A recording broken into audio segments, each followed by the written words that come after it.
మురుగన్ అడిగితే ముసలోడు వచ్చిండేమ్రా. ఏం కాకేం కావాలి బిడ్డ? ఈ 500 చిల్లరాను దొరుకుతుందా? తండ్రికి లేక తడకని పట్టుకుంటే కొడుకొచ్చి కాజలు కావాలన్నాడంట. నీ గోయిస్లో నాకు గంజి. రాత్రి నుంచి ఏం తినలేదు బిడ్డ. పొద్దుటి నుంచి చిల్లర అడిగితే నా దగ్గర లేదంటాను. ఆకలి బాగైతుంది. చాయ్ తాగుదామన్నా చిల్లర లేకుండా పోయింది. పోనీ ఈ 1000 రూపాయలు తీసుకొని 100 రూపాయలండి. ఇక 1000 కొందా గిదా ఇదేదో బాగుందిరా పోయి. ఓ పెద్ద మనిషి, గా సంకల్ సంచేంది? పైసలున్నాయి బిడ్డ. ఎన్నున్నాయింది? 20 లక్షలు దాకున్నాయి. 20 లక్షలా? కన్ని పైసలు సంకల పెట్టుకుని ఎట్లా తిరుగుతున్నావు కాక? ఎవడైనా కొట్టేసా? ఊకో బిడ్డ, ఎవరు కొట్టేస్తారు? ఊకెత్తనన్నా తీసుకుంటలేరు. ఈ గాడి కర్మగాలు కొట్టేస్తే ఆని బతుకు కాశీకి పోయి కొంగపీ తెచ్చినట్టు ఉంటది. 20 లక్షలు ఆడి నీకు? యాడి వంటి బిడ్డ, దుక్కు దున్ని కష్టపడి సంపాదించిన పైసలు ఇవి. అబ్బా, దుక్కి దున్నితే 20 లక్షలా? చెవులేమన్నా శామంతి పూలు కనిపిస్తున్నాయా? గట్టంటమైంది బిడ్డ. ఎన్ని కట్టాలు పడ్డా నీకేమెరక? నాకొక్కగానొక్క బిడ్డ. అది బుట్టే వాళ్ళమ్మ చచ్చే. దాని పెండ్లి కోసమని 20 ఏళ్ల నుంచి కడుపు మార్చుకొని పైసా కూడబెట్టి మా ఊళ్ళో సావుకారు దగ్గర పెట్టిన. అవి ఇప్పుడు 20 లక్షలైనవి. రాత్రి 9 గంటలకు సావుకారు 20 లక్షలు తెచ్చి, ఇగో నీ పైసలు నువ్వు తీసుకో అని ఇచ్చిపోయిండు. నా బిడ్డ టీవీలో చూసి జరిగిందంతా చెప్పే. వచ్చే నెలనే దాని పెళ్లి. అల్లుడు ఈ పైసలు వద్దనే.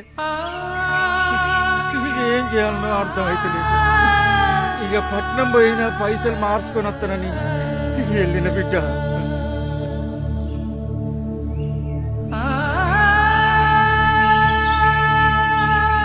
నీ ఒక్కడికే కాదు పెద్దనా, అందరి పరిస్థితికి ఇట్లే ఉంది.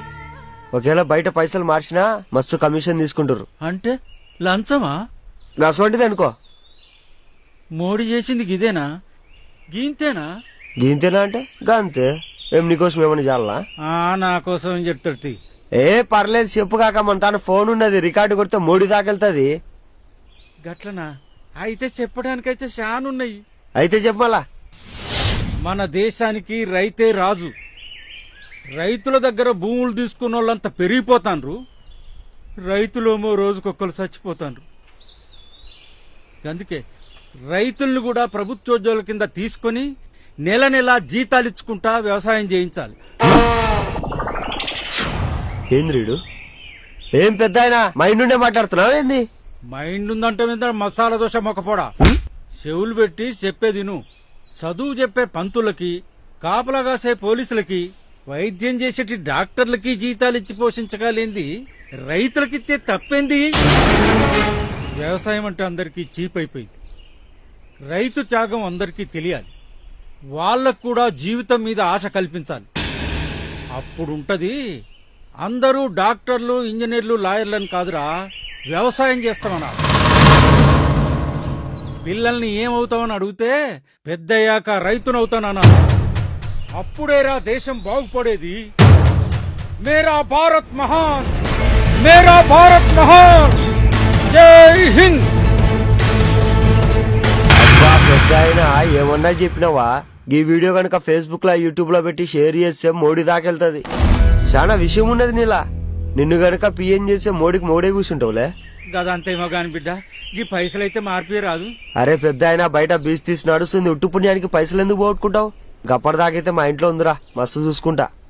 రైతు అంటే రెస్పెక్ట్ పెరిగిందే నీ వల్ల.